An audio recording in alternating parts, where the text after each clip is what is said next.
If you've ever tried to explain Nero Wolfe to someone who thinks detective work should involve flashlights, trench coats, or anything more aerobic than reaching for a beer, you'll know how useless it is. You can mention his orchid fixation, his legendary 7 daily quarts of beer, or his hardline policy against leaving the house for anything short of Armageddon, but they still won't get it until they've seen him do what he does best: sit, listen, and eviscerate with words alone. This particular Tuesday started like most. Wolfe in his greenhouse fiddling with orchids, and me in the office pretending to look busy while reading a newsstand rag about a Long Island heiress who claimed to be abducted by her own psychic. We weren't expecting a client, which is why I noticed when Fritz opened the door just a tad more quickly than usual. And I definitely noticed the man who stepped inside. He wasn't a client, at least not the kind we usually get. He was about 60, wore a charcoal suit so sharp it could slice brisket, and carried himself with the kind of poise that screams European tailoring and a bigger secret than he could fit in the breast pocket. I say that because he looked like he hadn't slept. His left cuff was fraying despite the rest of his get-up being pristine, and his eyes were doing that flicker dart thing guys do when they're trying to convince you something's casual when it's anything but. "My name is Emile Carras," he said, after I'd told him he could take a seat. "I was told Mr. Wolfe might be persuaded." Now there are exactly 3 things Wolfe is ever persuaded by: food, logic, and the precise alignment of routine. If Mr. Carras was offering any of those, I hadn't seen it yet. I told him Wolfe was engaged with his orchids until 11, and if he wanted an audience before then, he'd need to commit arson in the plant room or start quoting Cicero in fluent Latin. He waited. At 11:03, Wolfe descended like a grudging deity in house slippers, took his throne behind the desk, and gave Carras one of his warmest greetings, meaning he looked at him once and said nothing. "I am the proprietor of Carras and Petrov," the man began, brushing invisible lint from his cuff. "Custom tailoring. Since 1968. On Madison Avenue." Wolfe's eyelids rose an almost imperceptible notch. "That's as close to impressed as he gets." Carras continued, "One of our longtime clients, a Mr. Victor Drossel, visited us 3 days ago for a final fitting. Yesterday morning he was found unconscious in his apartment. There was no breaking, no robbery, but something was wrong. His suit, the one we made, was missing, replaced by an old one. Whoever did it had keys and precision." "That's unfortunate," Wolfe said, "but not felonious." Carras cleared his throat, then looked directly at Wolfe. "The suit contained something, a private item sewn into the lining at Mr. Drossel's request. We honored his discretion. I believe that whatever it was is why he was targeted." "Why come to me?" Wolfe asked, shifting slightly, which in Wolfe language means he's curious. "Because the police think it was a simple case of confusion, perhaps a maid mixed up garments. They are not interested. And because Mr. Drossel is not just a client, he is also my cousin." That got a blink from Wolfe. He hates family entanglements more than he hates undercooked lamb. I asked, "Why not just ask Drossel what was sewn into the suit?" Carras's eyes tightened. "He hasn't woken up. They say it's stress. Perhaps induced." "Drugged," I offered. Carras didn't answer. But his silence had weight. "I want you," he said to Wolfe, "to find the suit and the reason someone would go to such lengths to switch it." Wolfe sighed through his nose. "The police are uninvolved. No fee has been discussed. No crime has been clarified. And yet you want me to bestir myself for a missing suit." "Mr. Wolfe," Carras said quietly, "the tailor who stitched that cuff, he was found dead this morning. Slipped down the back stairwell. The fall snapped his neck. Wolfe's head came up by a 1/4 inch." "And you think," he murmured, "this is all about what was in the suit?" "I'm sure of it," Carras said. Wolfe looked at me. "Archie, bring the notebook." That's when I knew the case was on. Not because Wolfe believed Carras, but because something had violated a private arrangement, performed an act of precision under the guise of clumsiness, and worst of all, disrupted the integrity of tailoring, which, in Wolfe's world, is a kind of heresy. I opened my notebook, flipped the cover, and uncapped my pen. Karras exhaled like a man stepping off a ledge. Wolfe adjusted the angle of his chair by exactly 10 degrees, and outside, the sound of the city muttered on, oblivious to the fact that somewhere in a missing suit, a tailor's stitch had just unraveled a game far more dangerous than it looked. By the time Emile Karras left the brownstone, his shoulders had lost some starch. That tends to happen after an hour under Wolfe's microscope. Not that Wolfe had grilled him. He'd hardly said 30 words since asking for the notebook, but the weight of Wolfe's listening is heavier than most people's interrogation. Karras had repeated everything twice, some parts 3 times, and still couldn't clarify what Drossel had sewn into the suit. Only that it was of personal consequence, that Drossel insisted on its placement in the left inside lining, and that only one man tailor, Nico Ferrara, had stitched it. The same man who was now dead from an accidental fall that just happened to coincide with a missing garment and a conveniently unconscious cousin. After we closed the door behind Karras, I turned to Wolfe. "Well," I said, "a missing suit, a silent cousin, and a tailor who tripped himself to death. That's a new flavor." Wolfe didn't open his eyes. He was already in his chair, leaning back with the kind of repose that infuriates anyone who's ever worked for a living. "He lied," Wolfe said. I raised an eyebrow. "Which one? The cousin, the tailor, or our newly tailored client?" "Karras. He knows what was in the suit." That surprised me. "You're sure?" He evaded every opportunity to admit ignorance with too much precision. One does not deny knowledge by omission unless the lie is deliberate. I nodded, letting that settle.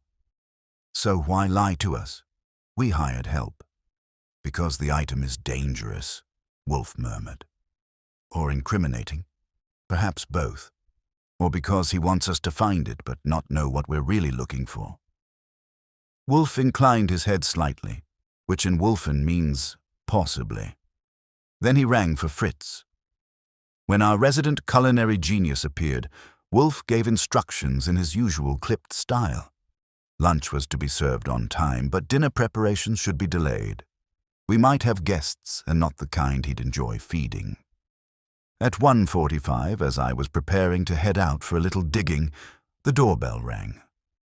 Now, we don't keep a red carpet in the vestibule, but if we did, it wouldn't have been unrolled for the person I found standing there. She was young, in her mid-20s maybe. Sharp features, cool brown eyes, and a page boy cut that said she knew what she liked and didn't need your opinion.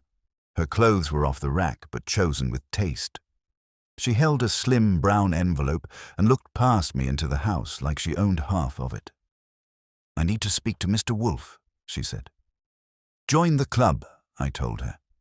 "He's in session with his spleen and won't be disturbed unless you're bleeding or bearing caviar."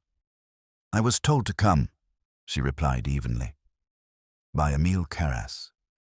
That was enough to get her in. I led her to the office and gave Wolfe the nod that meant brace yourself. Here comes the next chapter. Wolfe regarded her as a slightly offensive architectural flaw. "Your name?" he asked. "Lucia Ferrara," she said. "Nico's daughter." Wolfe's eyes narrowed, not out of surprise but interest. He motioned for her to sit, which is like him standing up and offering someone tea. "My condolences," Wolfe said. Lucia nodded, unsentimental. "Thank you, but I'm not here for sympathy. I'm here because my father's death wasn't an accident." Wolfe said nothing. She placed the envelope on the desk. That was in his apartment. I found it this morning, tucked inside the lining of one of his old jackets. He must have known something would happen. I reached for it, opened it carefully, and pulled out a single piece of cream paper, handwritten, neat and brief. It said, "If anything happens to me, it will be because of Drossel's commission." I sewed it blindfolded, as instructed, but I suspect more than cloth passed through my needle. No date. No signature. But the name Drossel was underlined twice. Wolfe held out a hand for the note. He didn't often request direct contact with evidence, so I passed it over. Lucia sat perfectly still. Her spine was straight, but her eyes scanned the room like she was memorizing the layout for future reference. "He came home late Saturday night," she said. "Said the shop would be closed Monday for repairs. That's all he said. Then yesterday they told me he slipped. His neck was broken and the back stairwell light was out." "Convenient," I said. She nodded. "Too convenient." "Who else knew about Drossel's special request?" Wolfe asked. Lucia hesitated. "Just Emile, my father, and me. You were involved?" She smiled tightly. "I handled the scheduling, the private fittings, the client files. My father was an artist with a needle, but he didn't know how to check email. I do the rest." "Did Drossel request secrecy?" "Yes. In writing. I still have the letter." "Bring it to Mr. Goodwin," Wolfe said. She stood, tugged her jacket sleeve, and nodded. "There's more. I don't know what the item was, but my father said it felt wrong. Said it wasn't something you wear, that it was meant to hide in plain sight." After she left, Wolfe sat silently, steepling his fingers. The paper was still in his hand. "That confirms Karras's lie," I said. "If she's telling the truth." "She is," Wolfe replied. "She may be holding back, but not fabricating." I waited. He didn't elaborate, so I stood. "I'll head to the shop. Karras and Petrov. See what's changed and who's nervous." "Take care," Wolfe said. Tailoring is an intimate trade. People measure each other's secrets. That line stuck with me as I grabbed my coat and left. The streets were still wet from a mid-morning drizzle, and the air carried that odd scent New York gets when something is brewing but hasn't hit yet. I didn't know if it was a storm or something subtler, but I had the feeling we'd be taking more measurements before this was over, and someone's going to end up in the wrong fit. I turned up my collar and hailed a cab. Tailors measure bodies. But someone had measured motive. Karras and Petrov stood sandwiched between a French perfumery and a private jeweler on Madison Avenue, the kind of place where window displays were designed not to beckon, but to reassure those already in the know.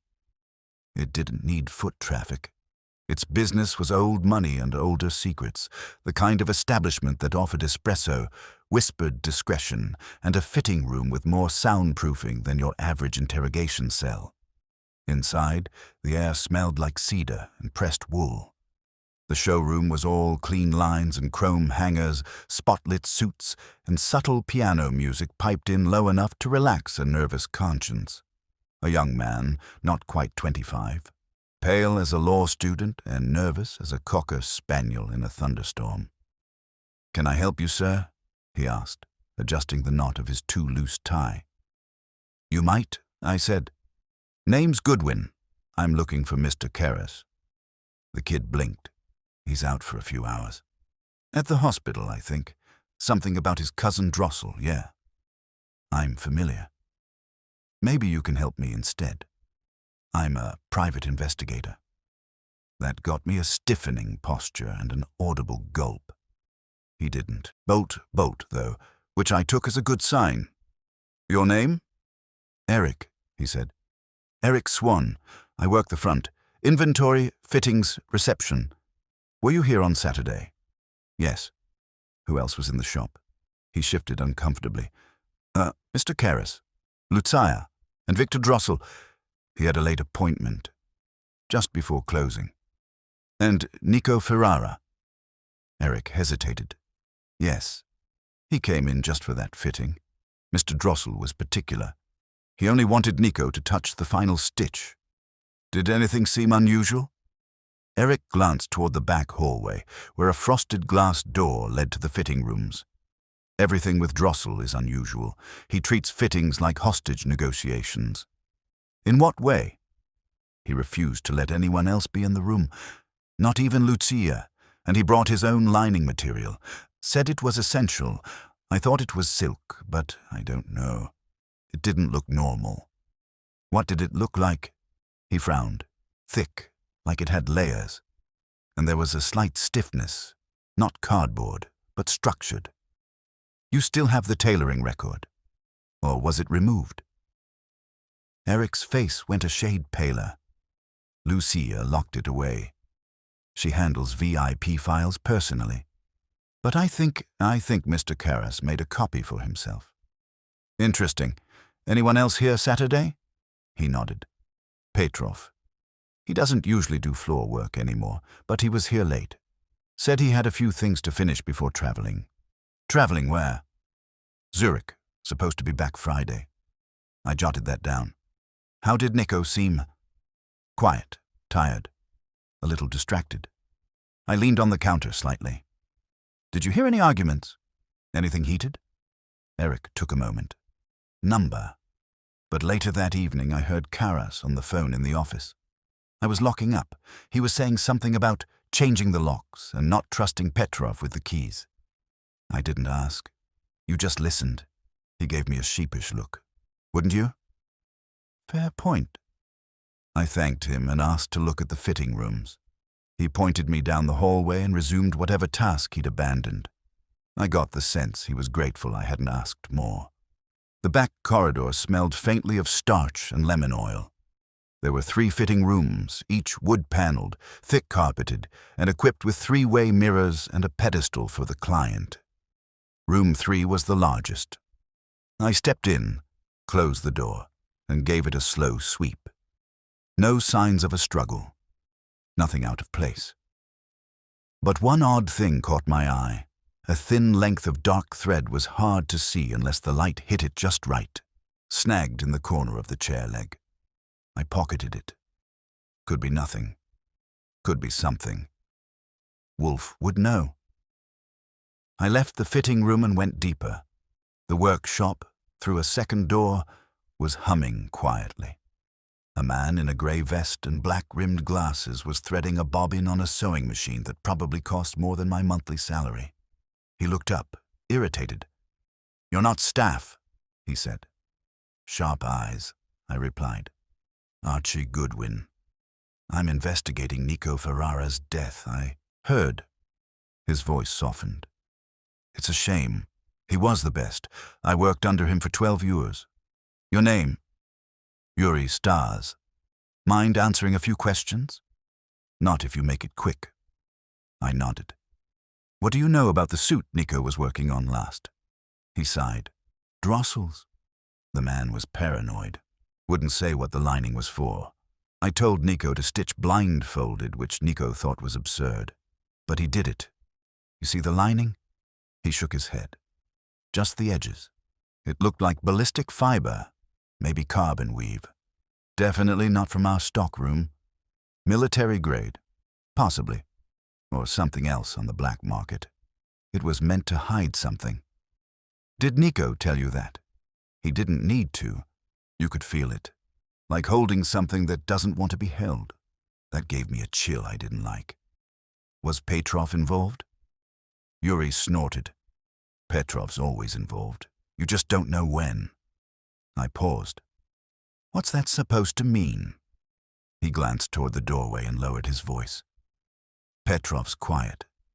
Elegant, like a knife under silk. The shop runs because of Karras. But Petrov's people owe him things. People you don't meet in tailoring school. So you think I don't think so." I sew, which I had to admit was a pretty good closer. Back on the sidewalk, I flipped open my notebook and reviewed. We had 4 key players now. Emil Karaste is the concerned cousin with a selective truth-telling habit. Lucia Ferrara, the daughter, is smart and serious and maybe more involved than she admits. Petrov is the ghost partner with potential side arrangements, and Viktor Drossel, the silent epicenter, is still unconscious and still missing his tailor-made mystery. That was our circle of suspects, and every one of them was already wearing a wrinkle Wolfe would want ironed out. I hailed another cab and headed back to the brownstone. Time to stitch the next layer of this mess. And Wolfe, no doubt, was waiting for me with an empty beer glass and a mind ready to cut. I got back to the brownstone just past 6, brushed off some light Manhattan drizzle, and walked into a kitchen that smelled like lamb simmering in rosemary and something buttery that probably had a French passport. Fritz was stirring a copper pot with monk-like devotion. He gave me a nod, which meant dinner was nearly ready, and I should avoid bleeding, shouting, or announcing visitors until Wolfe had eaten. The office, on the other hand, smelled like one man and a conclusion slowly forming. Wolfe was behind his desk, half sunk into that throne of his, fingers steepled, eyes closed. His chair was turned 5 degrees to the left, which I'd learned over the years meant annoyed but intrigued. He opened one eye when I sat down across from him and flipped open my notebook. "Well," he said. "Plenty," I replied. But no fireworks yet. I gave him the rundown of Eric Swann's shaky loyalty, Yuri Stas's poetic silence, the suspicious material in the suit lining, and Karas's late-night call about changing locks and not trusting Petrov. Wolfe didn't interrupt. He rarely does during recitations unless I mispronounce a Latin phrase or drop a modifier. When I was done, he nodded once. "The thread?" he asked. I pulled the sliver from my coat pocket, dark, coarse, and about an inch long, and laid it on a clean index card. It was caught on a chair leg in fitting room 3.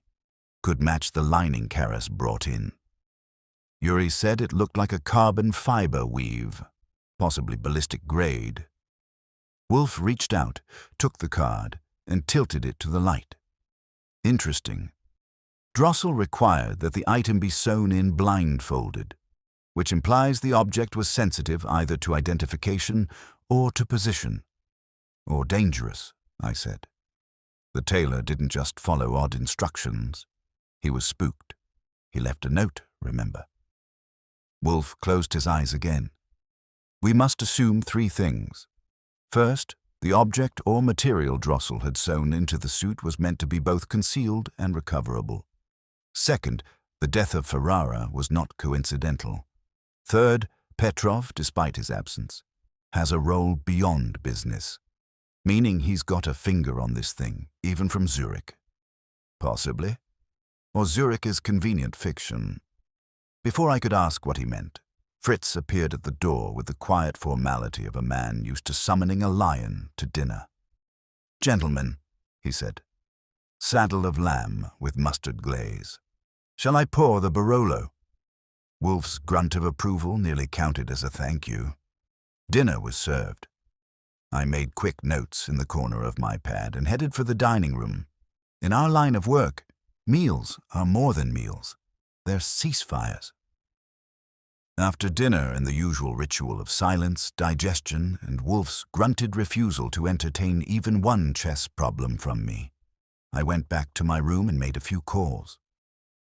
Saul Panzer wasn't available until morning, but Lon Cohen at the Gazette picked up after 2 rings. "Archie," he said, "I was just thinking about you. Was it a pleasant thought, or did you reach for antacid?" "Hard to say." "What's up?" "I need anything you've got on Victor Drossel, specifically the last 6 months, public appearances, lawsuits, shady transactions, nervous stockholders, anything with smoke." "Give me 20 minutes, Lon said. "He's been under the radar since that SEC thing 2 years ago, but I'll dig. That's why I call you, pal, because you dig like a badger." I hung up and decided to follow a quieter lead while I waited. Lucia Ferrara. She'd left a definite impression, not emotional, not careless. But she knew more than she'd said, and I had a hunch that time would shake a few extra truths loose. I gave her a call. She picked up on the 3rd ring. "Miss Ferrara," I said. "It's Archie Goodwin. I was hoping for a follow-up chat." A pause. "Now, unless you're alphabetizing needles." She sighed. "I'm still at the shop. Come by." Eric left for the night. I grabbed my coat again and headed out. Wolfe wouldn't like me running around at that hour, but if he wanted the pieces, someone had to find them. The shop was closed when I arrived, but Lucia unlocked the side door and let me in. She wore a deep blue dress and a grey wool cardigan, and looked like she'd been through more than one quiet argument with herself since the last time we'd talked. We sat in the back office. She offered coffee. I declined. We skipped small talk. "I need to ask you directly," I said. "What was sewn into Drossel's suit?" "I told you." "You told me you didn't know." "I think you do, or you have a damn good idea." She didn't answer right away.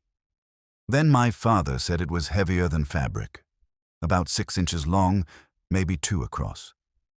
He handled it briefly before the blindfold went on. He thought it was metal, maybe a casing, like a hard drive, or a listening device, or something worse, and he still agreed to sew it in. He didn't want to, but Karas told him it was important, and that Drossel was dangerous in his own way. Did Petrov know? "Petrov knows everything," she said bitterly. "He just doesn't say it out loud."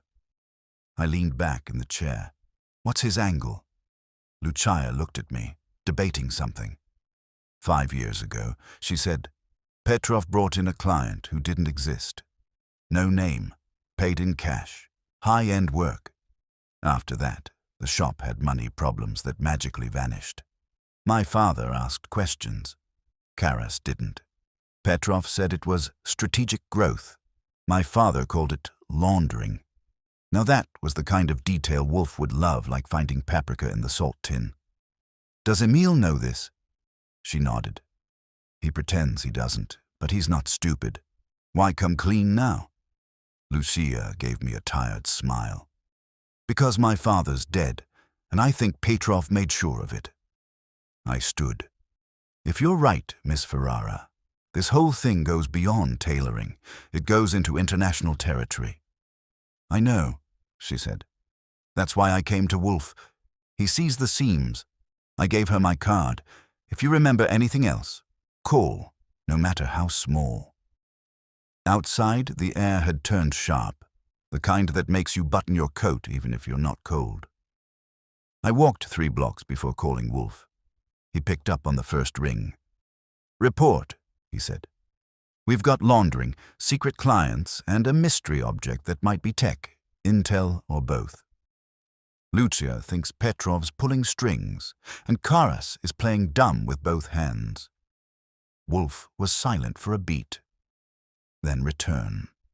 "We will engage Mr. Panzer in the morning." That meant he was planning the next move, and if Wolfe was planning, someone was going to feel the sting of verbal cross-examination before the week was out. I pocketed my phone, turned toward home, and thought about Nico Ferrara sewing with a blindfold. Sometimes trust is stitched with thread, and sometimes it's a noose. The next morning came with a kind of gray that soaked into the curtains. It was the color New York wears when it's trying to look innocent.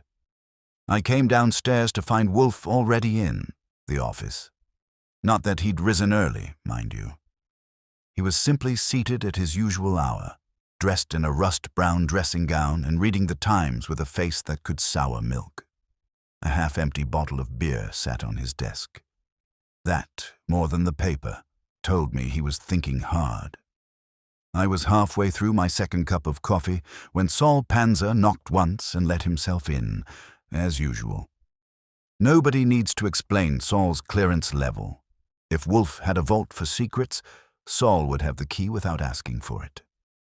"Morning, gents," Saul said, nodding to both of us.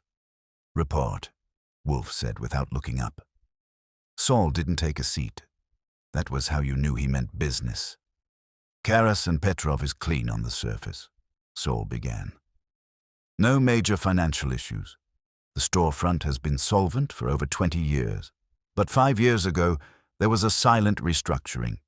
New investors, foreign wire transfers, and a private shell company with a Luxembourg address. The paper trail ends in fog." "Petrov?" I asked. Saul nodded. "He's the link. Lives modestly but has real estate holdings through aliases. Owns a property in Prague under a foundation name. One in Antwerp. Also, a warehouse in Jersey. Not exactly in the books. Wolfe finally looked up. The Luxembourg connection. Any state actors involved? Hard to say, Saul replied. The shell company has 3 names, all borrowed from deceased citizens. Someone went to lengths. Someone always does, Wolfe muttered. And Drossel? Retired financier.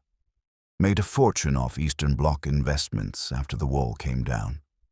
Rumored to have connections with dissidents and document smugglers. Nothing proven, but there's smoke.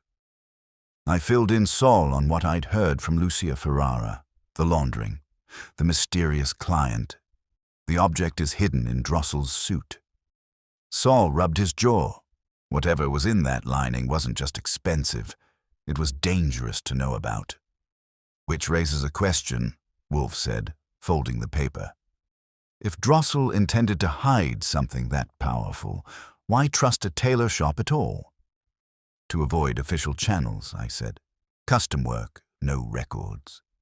Still, Wolfe said, he entrusted the transport of his secret to men with measuring tape and pins. That implies he had no other option, or that he didn't trust his usual channels. I leaned back in my chair. Are you thinking about intelligence? I'm thinking paranoia, Wolfe said. And perhaps betrayal. Before we could unravel that further, Fritz appeared in the doorway, his expression tighter than usual. Mr. Wolfe, he said, I must speak with you. Now, Fritz never interrupts unless the stove's on fire or the sanctity of the brownstone has been compromised. Wolfe nodded once, and Fritz stepped in. This morning, as I was preparing breakfast, I noticed something missing from the spice rack. A small tin of saffron. Saffron? I repeated. That's not something a burglar would go for. No, Fritz said. But I know what I keep, and I know how to keep it. Wolfe narrowed his eyes. When was it last used? 3 days ago, for the risotto. And you are certain it was present then? Yes, sir, absolutely. This morning the tin was gone, and there are faint marks on the shelf, as if someone placed something there that was removed carefully. Saul and I exchanged a glance. Could someone have entered during the night? Saul asked. Doubtful, I said. The alarm is intact. I check the locks every evening. No broken windows, Fritz added. No sign of forced entry. Nothing was disturbed except that. Wolfe stared at the back wall, his mind racing faster than anyone's legs. Someone entered, he said quietly. Not to steal from us, to confirm something. To leave no sign except what they needed. A signal? I asked. Wolfe inclined his head. Perhaps, or a mistake. But either way, unforgivable. Who would risk entering here? I asked. Wolfe leaned forward slightly. Someone who believed the objector's information about it had come to us. Perhaps through Lucia, or Drossel's paperwork. I stood. Want me to call Inspector Kramer? No, Wolfe said. Not yet. Let us not involve the law unless the law becomes necessary. Saul raised an eyebrow. You want me to sweep the place? Yes, Wolfe said, discreetly. Check all points of entry, especially the kitchen window and cellar door. If a man entered this house, I want to know how he did it and what else he may have done. Saul nodded and headed out. I went to the kitchen to help Fritz retrace steps. We examined the shelf, high, recessed, and custom-built by Wolfe's specifications to hold precisely 53 spice jars in alphabetical order. And sure enough, there was a faint dust outline where the saffron had been. No smudges, no prints, but the absence was louder than any alarm bell. Back in the office, Wolfe sat silent. You think they came for the note? I asked. The one from Nico Ferrara? He shook his head. Number that note is upstairs in my safe. No one knew of it beyond ourselves. I paced. Then they were looking for something Lucia might have dropped, or something they thought we'd taken from Keras or Drossel? Possibly, Wolfe said. Or they planted something. That stopped me cold. You think we're being watched? Wolfe's lips pressed together. It's possible. In any case, this confirms the stakes. He reached for the phone and dialed. Miss Ferrara, he said when she answered. You are not safe. I advise you to stay at a hotel under another name.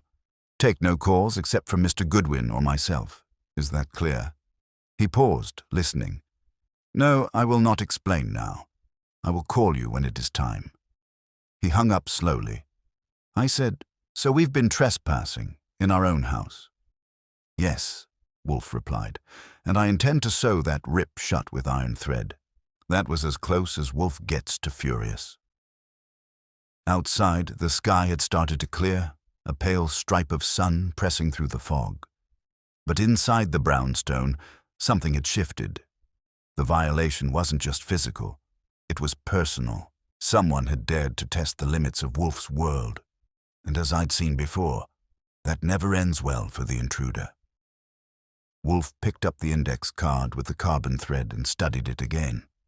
One thread, he said. That's all it takes, which in this case was more than metaphor, and a lot more dangerous. By noon the following day, the kitchen spice shelf had been dusted, photographed, and examined with more care than the crown jewels. Saul had finished his sweep of the brownstone and came up with zip no prints, no scratches, no forced locks, and no bent screens. The security system was still armed, the cellar still bolted, and yet a single spice tin had walked off without permission. To Wolfe, this wasn't just a breach. It was an insult. The brownstone is sacred. When someone tampers with it, they're not just risking exposure, they're poking a bear that never forgets a scent. I had just returned from a run to the bank depositing the latest check from a grateful widow Wolfe had helped in a matter involving a misappropriated will and an opportunistic nephew when the phone rang. I answered. Archie Goodwin. The voice was low and male, a little breathless. You're looking into the Drossel matter. Not a question. A statement, flat as a pressed shirt. Who's calling? No answer. Just a short pause. Then tell Wolfe to stop. The suit is gone. The man who took it is gone.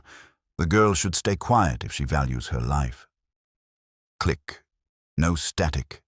No tone. Just the absence of a voice and the kind of silence that travels with a chill. I didn't have to repeat the conversation. Wolfe had heard enough to raise his head and tighten his lips into a line fit to slice stone. Threats, he said quietly. That confirms progress. That confirms they're watching, I replied. Listening, maybe. Wolfe nodded once. Saul. I'll call him back. 15 minutes later, Saul was inside, checking the phones and the walls, looking for bugs. None were obvious, but that didn't mean they weren't there. Wolfe authorized the purchase of a signal detector from one of Saul's contacts, a gray market device that could pick up transmissions buried deep in the wall insulation. While we waited, Wolfe instructed me to call Lucia and verify she'd followed his advice. She had.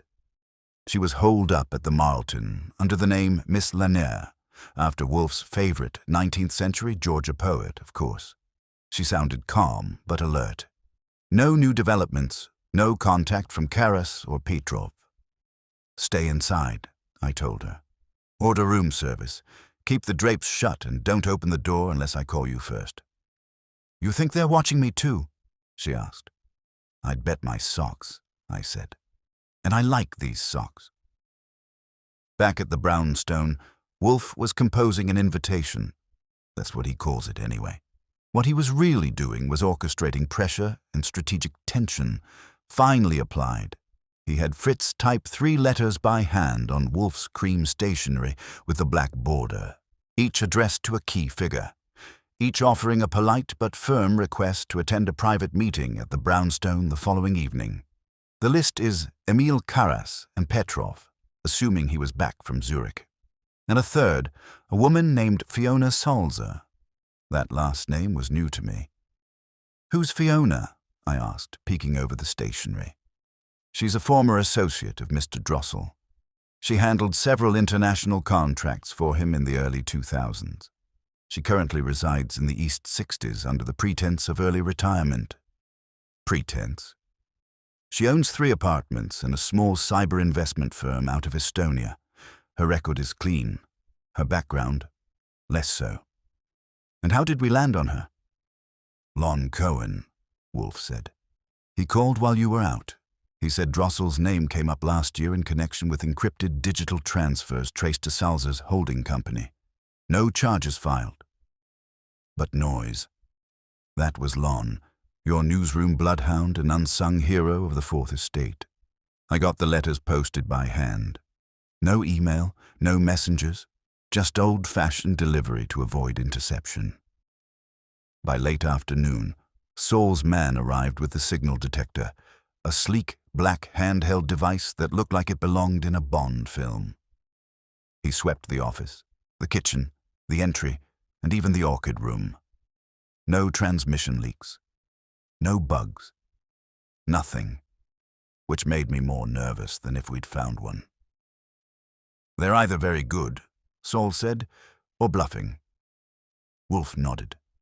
"I prefer an enemy who acts rather than threatens." That night, dinner was tense. Wolfe barely spoke, and when he did, it was only to comment that the watercress soup was over-reduced. Fritz took it with the calm of a man who's weathered 20 years of critical tasting. I ate quickly, made a few notes, and went back to the office to organize tomorrow's expected fireworks. At 9:03 p.m. I got another call. This time it was from a payphone. "I can't go to the police," the voice said. "Female." Low. Crisp. "Who is this?" "Tell Wolfe that Petrov was never in Zurich. He never left the city, and if Karras says he was out of town yesterday afternoon, he's lying." Click. Short, pointed, anonymous. "I called the Malton," Lucia answered. It wasn't her, which meant we had another ghost in the machine, and ghosts have agendas. Wolfe listened to the summary and nodded slowly. "Good," he said. "Good?" I repeated.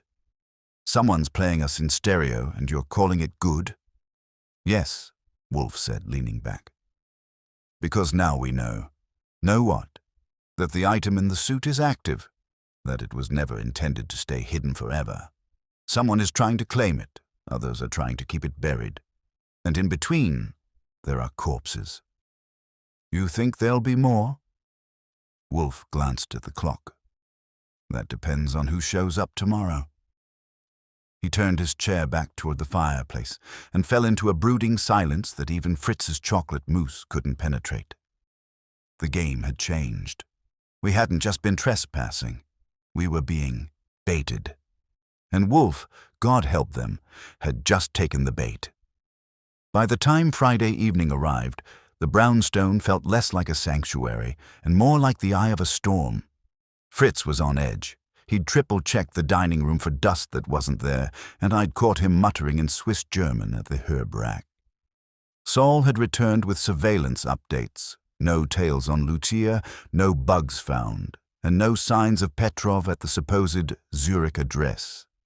In other words, Wolfe's suspicions were as neatly pressed as one of Karras and Petrov's three-piece specials.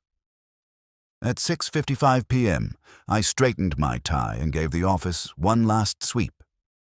Wolfe had chosen his warpath. He would remain seated, of course, but the positioning was precise. His desk was cleared except for the card case, a cold bottle of brown ale, and a single sealed envelope. I didn't know what was in it yet, but it had the look of something timed for effect. "You're sure they'll come?" I asked. Wolfe adjusted his cuffs. Their absence would be as revealing as their presence, which is Wolfe speak, for I've already accounted for both outcomes. It's one of the most maddeningly calm things about him. At precisely 7 o'clock, the doorbell rang. I went to answer, and the evening began to unfold like a good trap. slow, tight, and full of subtle teeth. Emile Carras came first, looking every bit the anxious European businessman with something to lose. His jacket was pressed to perfection, but his eyes were frayed. "Mr. Wolfe," he said stiffly as I led him into the office. I wasn't expecting company. "You were invited," Wolfe said. "You should always expect company under such circumstances." Next came Fiona Salzer. She was taller than I imagined. Blonde, but the kind that comes from northern winters, not a salon.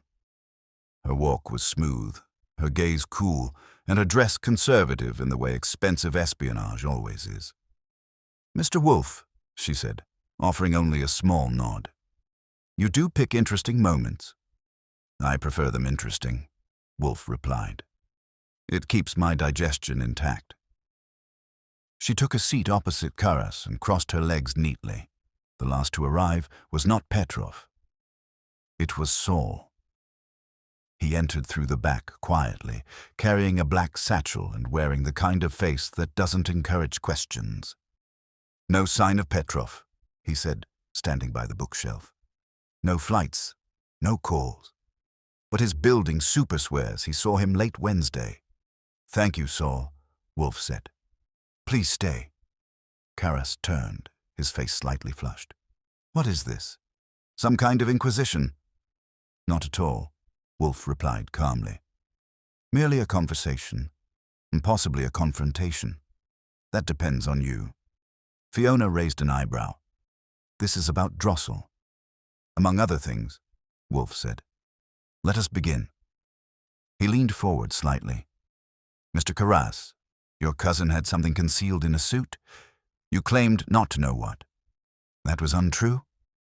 Carras stiffened. "I told you." "You lied," Wolfe said, flat and cold. "You knew what it was. Perhaps not the entire contents, but enough to fear it. Enough to ensure its disappearance." Carras's lips thinned. "You have no proof." "No," Wolfe said. "I have logic, which in this room is more fatal than evidence." He turned to Fiona. "Miss Salzer, your financial history is interlaced with Drossel's international holdings. That alone doesn't concern me. What concerns me is that two encrypted files, one traced through Estonia, the other through an address in Prague, were designed to mirror each other.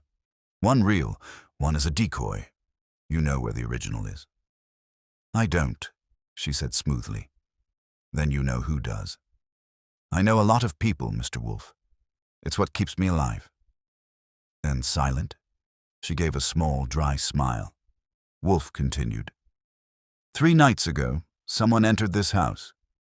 They removed nothing of real value, but left a clear sign. They were looking for something they feared we possessed. That's desperation. Desperation means vulnerability, which is why I invited you both here, to watch what happens when truth closes in. Saul stepped forward and placed a folder on Wolfe's desk.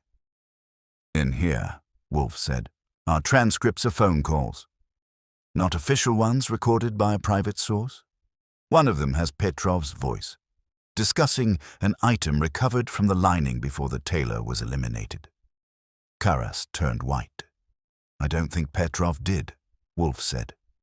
"And you knew, because you approved the cleaning of the shop and the removal of the client log." "You can't prove that," Carras said. "No," Wolfe repeated, "but I can deduce it. And the law, if it is interested, can do the rest." He turned his attention to Fiona again. "You received a call the same evening, warning you that the suit was no longer safe and advising you to disappear for a while." "I received no such call," she said. Wolfe ignored her. "The missing object," he said, "was not a drive, nor a file. It was a key, physical, unique. And it opened a safety deposit box in Antwerp. Drossel placed it there months ago.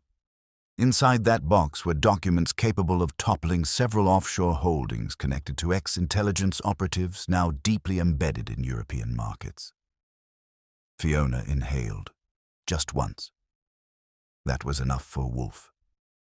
Those documents, he went on, are now in the hands of someone who does not wish them used, which is why Drossel was poisoned, why Ferrara was pushed, and why Petrov is currently hiding in a house in Long Island under the name Stefan Wilczek.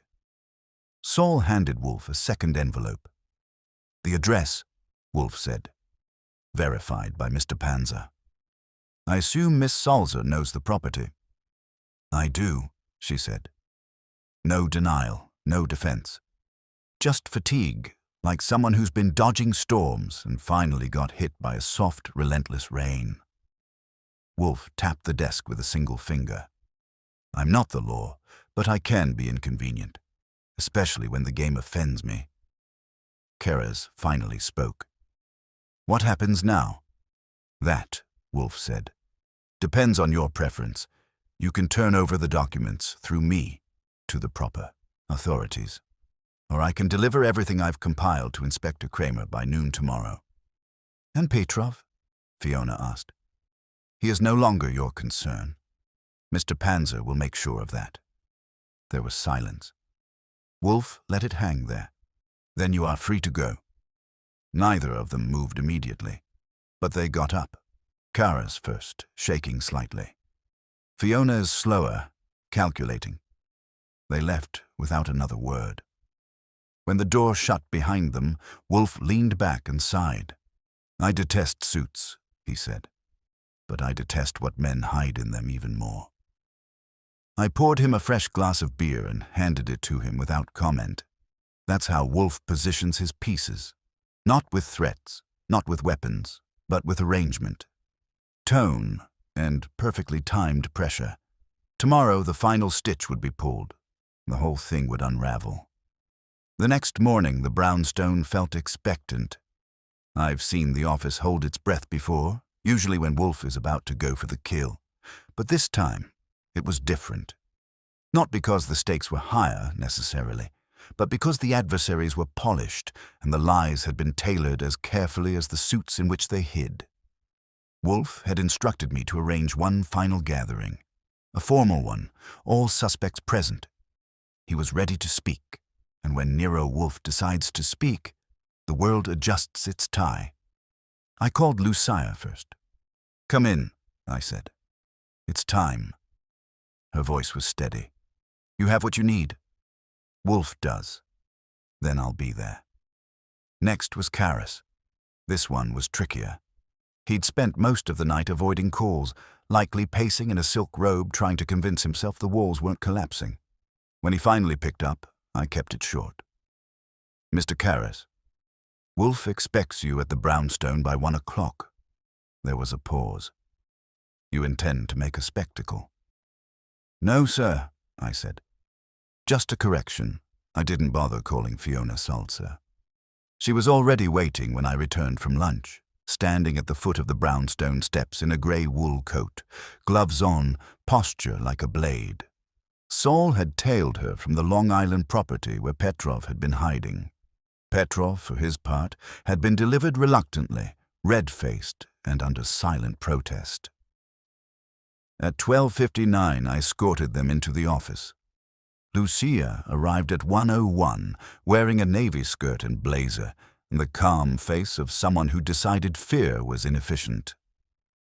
Keres came in last, wrung out and over-perfumed, trying too hard to appear composed. Wolfe was already in place, seated behind his desk, dressed in charcoal with a pale yellow cravat.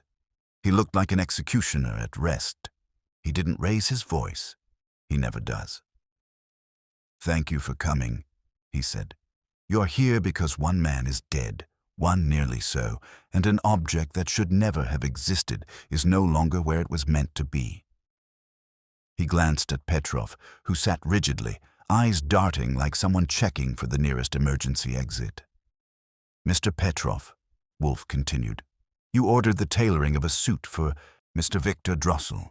You instructed Nico Ferrara to sew a concealed compartment into the lining while blindfolded. You paid him in cash and told Keres that discretion was vital. Petrov's jaw twitched, but he didn't speak. That compartment, Wolfe said, contained a key, Physical, small, but uniquely cut and encoded. A European design, traceable to a single deposit box in Antwerp, one that housed sensitive material capable of dismantling offshore portfolios linked to individuals with colorful pasts. Fiona looked directly at Wolfe. "You obtained the documents?" "No," Wolfe said. "I obtained confirmation of their existence, enough to make them dangerous, enough to make the key a threat, and enough to make Nico Ferrara expendable."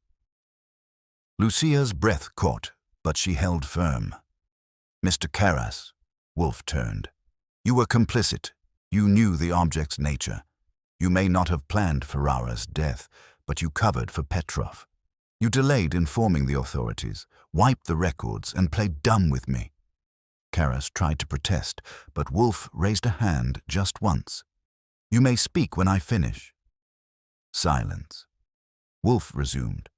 "Miss Ferrara, your father feared for his life, but trusted the process. He believed his work protected him. He left a note. That note led us here.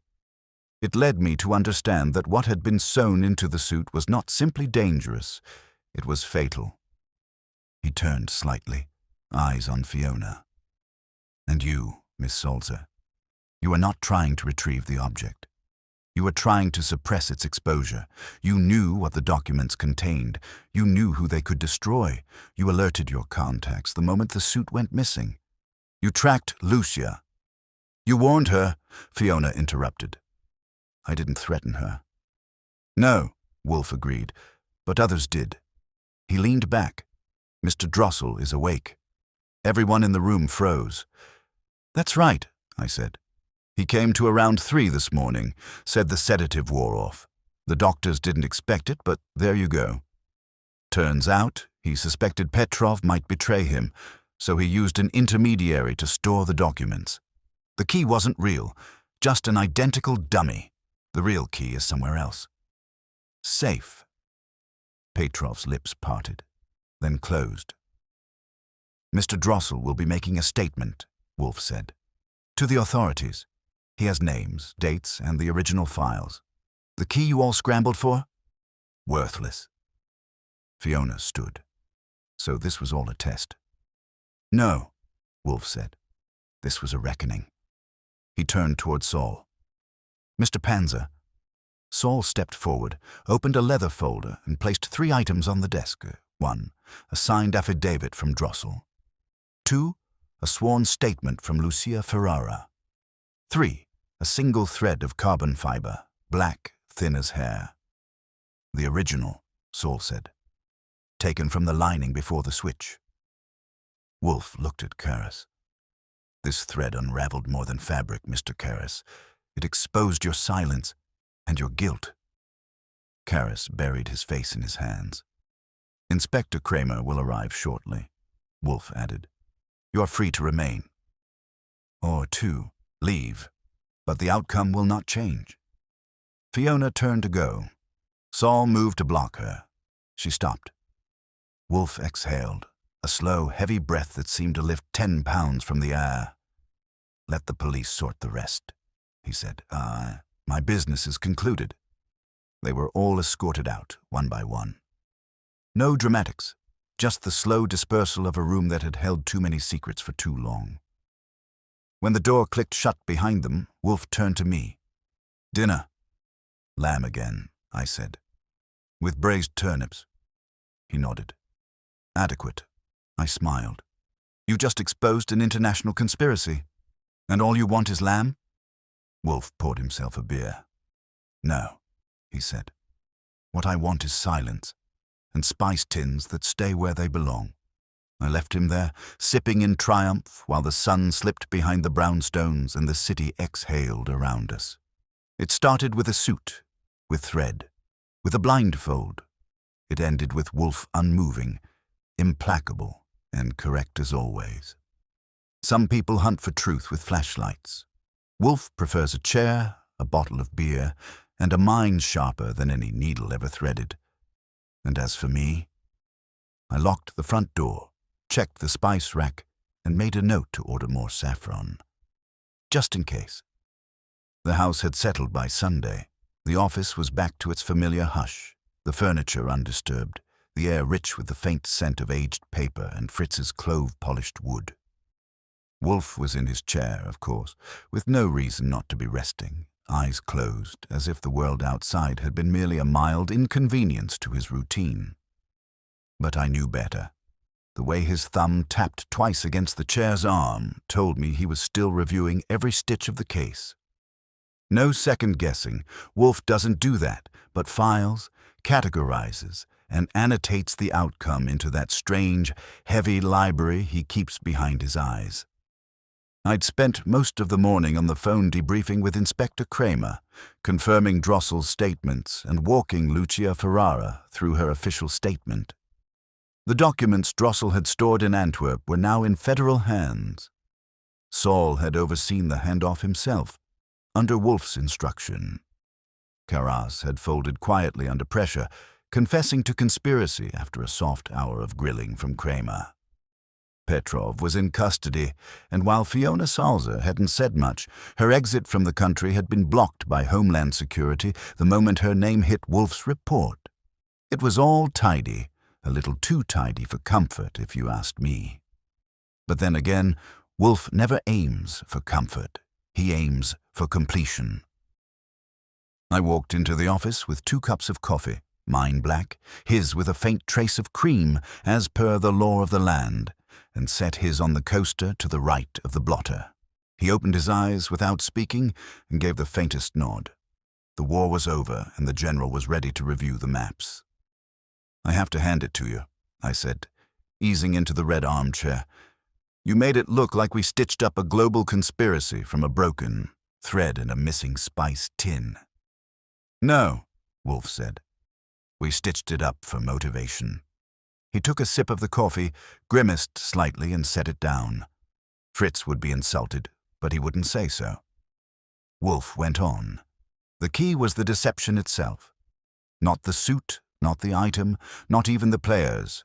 It was the chain of omissions. Drossel omitted the truth from Petrov. Petrov omitted the truth from Carras. Carras omitted it from us. Each omission required concealment, and each concealment required a lie.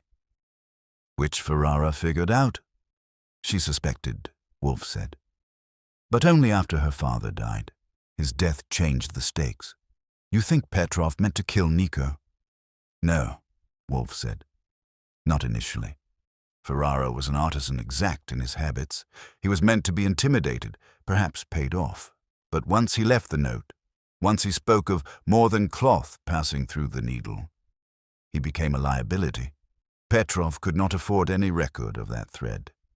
Then why hide the suit at all? To buy time. Petrov knew Drossel was sedated. He feared the tailor, not the client.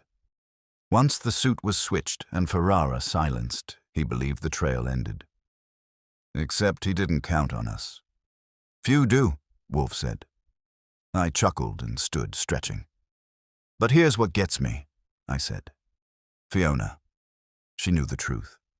She had the reach and the resources, but she didn't act directly. Because," Wolfe said, "she no longer trusted her associates. She'd seen what Petrov was capable of. She tried to play middleman, neither salvaging nor exposing. She warned Lucia, but not us. She hoped it would disappear. She underestimated your appetite for meddling," I said. "Precision," Wolfe corrected. "Not meddling." We both looked up as Fritz entered with a silver tray holding the early supper, a warm duck pâté with rye toast, a wedge of sharp cheese, and a side of pear compote. I watched Wolfe's nostrils twitch slightly, as they always do when he's reevaluating whether the world is, in fact, tolerable. He took his fork, but didn't touch the food yet. That meant he still had one thread to pull. "The note from Nico Ferrara," he said. "Yes? Have you read it again?" "3 times. And it's plain, blunt, almost too clean." "Exactly," Wolfe said. "It was meant to be found. He planted it knowing Lucia would discover it after his death. You think he anticipated being killed?" "I think he feared it. Which is not the same, but close enough. Wolfe finally sampled the pâté and let the silence settle. When he spoke again, it was with finality. Ferrara was the only one with honor. Drossel was a manipulator who disguised his whistle-blowing under layers of arrogance. Karas chose cowardice over loyalty. Petrov chose ambition over life. Fiona chose self-preservation over action. But Ferrara chose the truth. He knew nothing of espionage or finance, only that a lie had entered his shop, and it cost him. "It often does," Wolfe said. I reached for my own plate and took a bite of toast. The day was winding down, the shadows inching across the rug like they had nowhere better to be. "What about Lucia?" I asked. "She's clear." "She is," Wolfe said. "Though the stain remains, her name will survive this. Her conscience, I cannot say. Will she rebuild the business? She may try. But Karas and Petrov is finished. The name is poison. Even truth cannot bleach fabric stained that deeply." I let that one hang. Wolfe always ends things this way philosophically, with a note of culinary reflection or moral resignation. It's his form of closure, better than a courtroom. "I'll give Kramer a final update," I said. "Do," Wolfe replied. "And the saffron?" Wolfe's brow twitched. "A new tin," he said, "is in the cabinet. Fritz found it at the bottom of the flour bin." I blinked. So it wasn't stolen. It was misplaced. Or perhaps hidden by whoever entered and then forgotten. An accident. I whistled. All that fuss over a spice jar. Wolfe looked at me. "Archie," he said, "it's never the thing itself. It's the hand that moves it." Which, I figured, was his way of saying, even accidents tell the truth. I left him to his meal and stepped out onto the stoop. The sky was streaked with late afternoon amber, and the street below hummed in that lazy rhythm Manhattan saves for Sundays. Cases end, but the city keeps spinning new lies, new betrayals, and new clients with suits stitched tight around secrets. But for now, the brownstone was quiet, safe, restored. And Wolfe's immovable, incorrigible, irreplaceable was satisfied, which meant so was I. The week after everything unraveled, the brownstone was nearly hermetic again. Wolfe resumed his rigid schedule without so much as a backward glance. The orchid room became his morning chapel once more, and Fritz's menus returned to a rhythm even Beethoven would find unobstructed, layered, and exact. There were no phone calls from the press, no unexpected visits from Kramer, and no international agents lurking around the curb. That, in itself, was its own mystery. But in Wolfe's world, silence was victory. I spent a few afternoons sorting and filing everything related to the Drossel case, labeling folders by hand and storing the carbon thread in a separate envelope, just in case. Wolfe, despite solving the case without touching a revolver or raising his voice, insisted we preserve every fragment. "For posterity," he said, "and for leverage. One never knows which has more utility." It had been 5 days since the confrontation in the office, and in those 5 days, Wolfe hadn't mentioned the case again. Not once, not even in passing. That's how he files away closure, deep and undisturbed. But not me. I still had questions, still turning pieces over in my head. So when I caught Wolfe post-lunch, settled in with his third beer and halfway through a treatise on 14th century Sicilian botany, I decided it was time to poke the bear. "You know," I said, "I've been thinking about Karas." Wolfe didn't look up. "Don't. Seriously." His confession was too smooth, almost rehearsed. "You think he wanted to fall on the sword?" Wolfe sighed and closed the book. That alone told me he was ready to engage. "Karas," he said, "saw his empire crumbling. He made a choice to control the damage. It wasn't nobility, it was triage. So you think he cut a deal?" "No formal one, but I suspect his confession was his opening bid. A chance to stay useful." I nodded. "And Petrov?" Wolfe's lip curled slightly. He will disappear. Not physically, bureaucratically, buried in legal mud. His talents are too valuable to eliminate entirely. That's not comforting. It's not meant to be. I stood and walked to the window. Outside, the trees along 35th Street were turning, just barely, with the first signs of fall.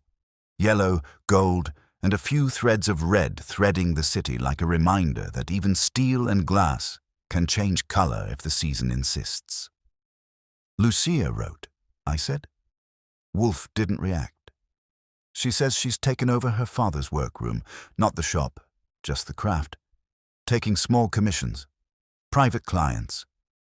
She signed the note with a flourish. "I think she's trying to keep her hands moving so her heart doesn't stop." Wolfe nodded once. "She should," he said. "I want to call it Ferrara Bespoke." "A poor name," Wolfe muttered, "but a worthy ambition." I smiled. That was the closest thing to a blessing Wolfe ever gave. I told her she can use us for a referral, in case she needs credibility. "I won't lie," Wolfe said. "Number, but you'll be accurate."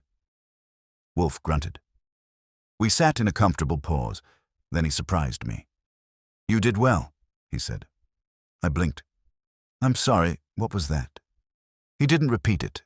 He just sipped his beer, eyes half closed, the way he does when he wants you to absorb a compliment without making a spectacle of it. I leaned back. "You know, it still rattles me. The idea that someone walked into this house or a house without leaving a print." "Yes," Wolfe said. "It disturbed the symmetry."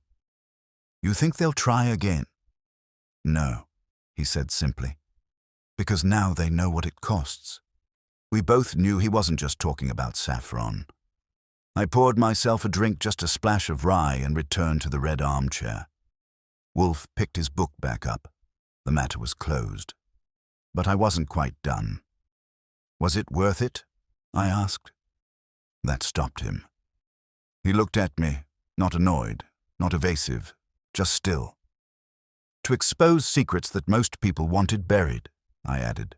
"To push a tailor's daughter into danger, to dig up something that was meant to stay lost." Wolfe took his time. When he finally spoke, it was quiet and precise.